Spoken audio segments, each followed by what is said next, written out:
Paulo Moura, cientista político, 7 de março de 2021, domingão. Hoje o vídeo é sobre amenidades. Saiu uma pesquisa do Instituto Paraná Pesquisa. Dessa vez não é pesquisa de avaliação da aprovação ou desaprovação do governo, é uma pesquisa eleitoral para 2022. Vamos aos números do principal cenário testado. O presidente Bolsonaro aparece com 31,9%, Moro com 11,5%, Haddad com 10,5%, Ciro Gomes com 10%, Luciano Huck com 8%, Dória com 5,3%, Boulos com 3,2% e Amoedo com 2,8%. Qual é o significado desses números? Bom, vamos lá, gente. Faz tempo que eu analiso pesquisas, especialmente pesquisa eleitoral. As últimas que eu analisei aqui eram pesquisas de avaliação da aprovação e desaprovação do governo, mas o cenário não mudou, é praticamente o mesmo desde o último vídeo que eu fiz aqui analisando pesquisa eleitoral para 2022, tá? O presidente Bolsonaro segue como favorito com mais que o dobro dos seus adversários, numa posição confortável. Vocês veem aí que é 32% de desempenho na largada no primeiro turno. É praticamente o mesmo número dos índices de bom e ótimo que o presidente apresenta nas pesquisas de avaliação de governo. Portanto, é um número sólido. São aqueles 30% de conservadores brasileiros politizados que apoiam o presidente, apoiam o governo, e faça chuva ou faça sol, mesmo com todo o tiroteio que a mídia faz diariamente contra o presidente, ele não baixa desses 30%, e enquanto for assim, o cenário é relativamente confortável. Ali há um segundo pelotão, aquele pessoal que está entre 11% e 8%. É um empate técnico. Dali deve sair, a se confirmar se todos serão candidatos, eu tenho minhas dúvidas se alguns serão, quem irá para o segundo turno com o presidente Bolsonaro, se houver segundo turno. A conferir até lá. Alguns comentários aqui sobre as possibilidades de desistência.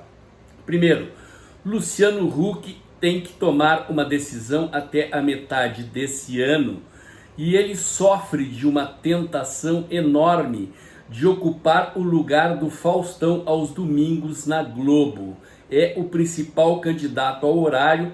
O contrato de Faustão na Globo está acabando e tudo indica que a Globo quer o Huck no lugar do Faustão aos domingos. Não se trata apenas de substituir um para o outro.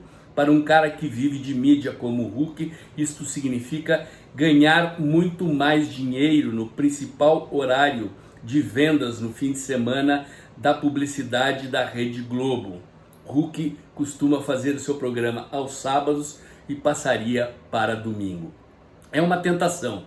Esses apresentadores de TV que costumam se lançar na política, em geral, o fazem porque eles ganham mídia gratuita com isso. Eles são notícias, o nome é citado, isso aumenta a audiência do programa deles, consequentemente valoriza a publicidade no horário, e quando chega na hora H eles desistem. Aconteceu mais de uma vez com o Datena, já aconteceu com o Huck, e eu não sei não, viu? Enquanto o cara é apresentador de TV, elogiado por todo mundo, fica numa boa, no momento em que ele resolve ser candidato a presidente, ele vai polarizar com gente que tem que destruí-lo para vencer. Aí começam a aparecer coisas, revirar a vida do cara, achar jatinhos financiados pelo BNDES, achar posada em área de preservação ambiental em Fernando de Noronha. Enfim, ele começa a ser alvo de tiroteio, e eu desconfio que o Huck vai preferir continuar ganhando o dinheirinho dele na Globo. A conferir. Outro que passa por problemas é o Moro. Ele, nesse cenário, é o melhor colocado para enfrentar Bolsonaro, embora lá com seus 11%, muito longe do presidente. Em projeções de segundo turno, que essa pesquisa não fez, Moro é o candidato que se sairia melhor se vier a ser candidato. Isso olhando para os números frios. Eu nunca olho para os números frios. Eu olho para o comportamento dos eleitores e eu olho para outros fatores políticos que existem no cenário. E o que está acontecendo com o Moro? Primeiro, vocês puderam notar que ele deu uma sumida do noticiário. Ele só tem aparecido para se defender. Os inimigos da Lava Jato estão numa ofensiva para usar os conteúdos daquelas conversas gravadas pelos hackers do Telegram dos procuradores da Lava Jato de Curitiba, que embora tenham obtido o conteúdo das falas ilegalmente, eles querem tentar viabilizar, legalizar o uso deste conteúdo para anular as condenações de Lula e para processar Moro e os procuradores da Lava Jato. Gilmar Mendes é o comandante dessa operação dentro do STF, que está sendo chamada de Lava Jato da Lava Jato. Moro, portanto, daqui até a eleição de 2022 e talvez por mais tempo, terá que se defender, terá que defender o seu legado, o legado da Lava Jato. E a julgar pela sede de vingança do PT e de alguns juízes do STF, ele vai passar o tempo todo se defendendo e tentando escapar da cadeia, porque é isso que pode acontecer se os julgamentos de Lula, as condenações de Lula e de outros condenados da Lava Jato forem anulados por força do que está dito no conteúdo destas gravações. Não é descartada a hipótese de que Moro, depois de tudo isso concluído, venha a ser processado por aqueles de quem ele foi algoz. A situação de Moro, portanto, é muito delicada. Ele está atuando como advogado na iniciativa privada, mas toda vez que bota a cabeça para fora nos últimos tempos, é para defender a Lava Jato e para defender as suas decisões. E é sob essas circunstâncias que ele entraria num cenário eleitoral, se defendendo para tentar não ser preso. Sem contar algo que eu já disse aqui em outras oportunidades. Moro não tem amigos na política. Ele fez inimigos à esquerda, ao centro e à direita. PT quer a cabeça dele, a esquerda toda. O Centrão e todos os membros do Centrão envolvidos na Lava Jato querem a cabeça dele. E a direita, depois que ele traiu o presidente Bolsonaro, também. Muito complicado. Mesmo que consigam um partido pequeno para concorrer, é uma circunstância muito complicada para Moro candidato. O fato de que ele aparece bem na pesquisa agora não significa que vá decolar se vier a ser candidato a presidente. Falando em decolar, outro candidato que não sai do chão é João Dória. Gente, o Dória está gastando rodos de dinheiro do pagador de impostos de São Paulo em publicidade, aumentou em quase 70% as verbas de publicidade do governo do estado de São Paulo, aparece diariamente no noticiário batendo no presidente Bolsonaro e não consegue passar de 3, 4, 5% nas pesquisas sistematicamente, mesmo com toda essa exposição de mídia. É um indicador. Se ele for o candidato do PSDB, não descarto que faça um fiasco igual ou pior que o do Alckmin, que saiu da última eleição presidencial lá na faixa dos 5% ou menos. Ciro Gomes, a meu ver, só tem chance se o PT se ferrar. Ele está ali na faixa dos 10%. Talvez o desempate nesse bloco aí seja por pequena diferença, mas aí pesam dois fatores que, a meu ver, são decisivos para a configuração de um eventual segundo turno em 2022. Lula, se fosse candidato, aparece aí no cenário da Paraná Pesquisa em segundo lugar. Vamos aos números.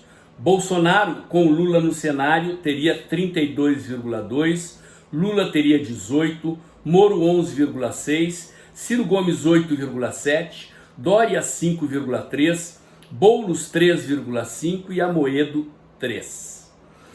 Esse desempenho de Lula é muito interessante, gente. Primeiro, algumas observações. Lula, por enquanto, é inelegível, mas tudo indica que vão anular o processo do triplex do Guarujá.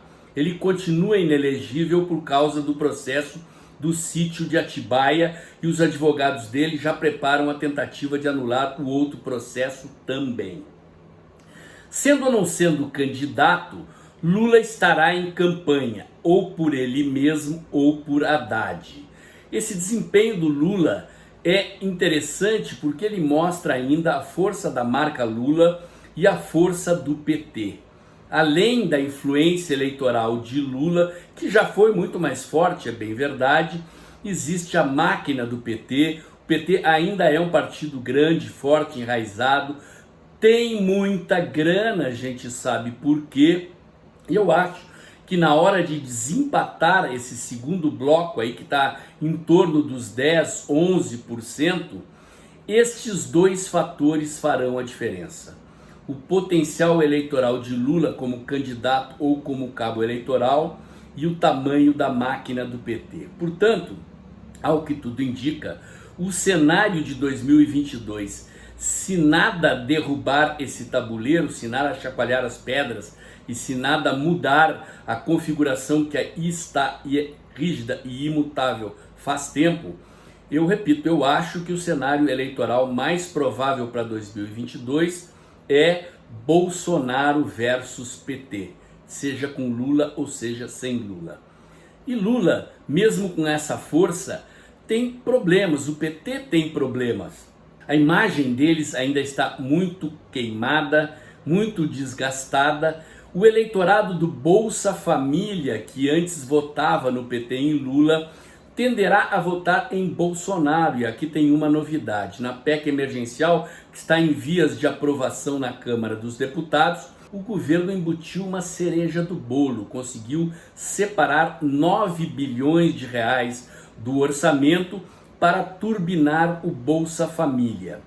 Então, além do auxílio emergencial de R$ 250 reais por 4 meses, o governo conseguiu, até o fim do ano, separar uma grana para aumentar o público-alvo do Bolsa Família e para aumentar o Bolsa Família, que hoje é da faixa dos R$ 190 reais, para um valor superior a R$ 200 reais. Nesse cenário, a aprovação do presidente, que hoje está nessa faixa dos 30%, pode voltar lá à casa dos 40%, tornando o presidente Bolsonaro um candidato que já é competitivo, muito mais forte e competitivo, na boca da corrida eleitoral de 2022. É isso, gente. Domingão, um cenário interessante para a gente observar. Vocês não gostam de pesquisa, dizem que não acreditam em pesquisa, né? Mas essa aí tá boa para o presidente. Aliás, todas estão. Tem que relativizar, gente, tem que relativizar. Pesquisa não é uma verdade absoluta. Eu, quando olho para a pesquisa, eu sempre digo isso para vocês. Eu não estou olhando para os números, eu dou importância relativa para os números. Dou importância para o tamanho de cada um na pesquisa e fico imaginando a tendência do comportamento dos eleitores do cenário atual e para onde vão esses eleitores quando a eleição começar. E eu tendo a achar que nós nos encaminhamos para uma reconfiguração de um cenário parecido com o que foi o de 2018. Bolsonaro contra PT e Bolsonaro reeleito. Bom domingo para vocês. O comentário de hoje era esse. Se você gostou, curte, comenta, compartilha, bota o dedãozinho lá, aperta o sininho para o YouTube avisar você quando tem vídeo novo no canal. Inscreva-se no meu canal. E lembre-se, inscreva-se também no meu canal do Telegram para ter certeza que você recebe os meus conteúdos em tempo real, tanto os aqui do canal do YouTube quanto os do meu site, o dextra.jor.br. Se eu for censurado no YouTube, vocês continuam recebendo os meus conteúdos e faz um Pix aí, gente. Se você gosta dos meus vídeos, gosta dos meus comentários, quer ajudar o canal a crescer, a se fortalecer e a continuar, doa para o canal. Para quem não tem Pix, vou botar aí também na descrição do vídeo os dados da conta bancária. Teve um pessoal aí me pedindo. Obrigado a quem está doando e até o próximo comentário.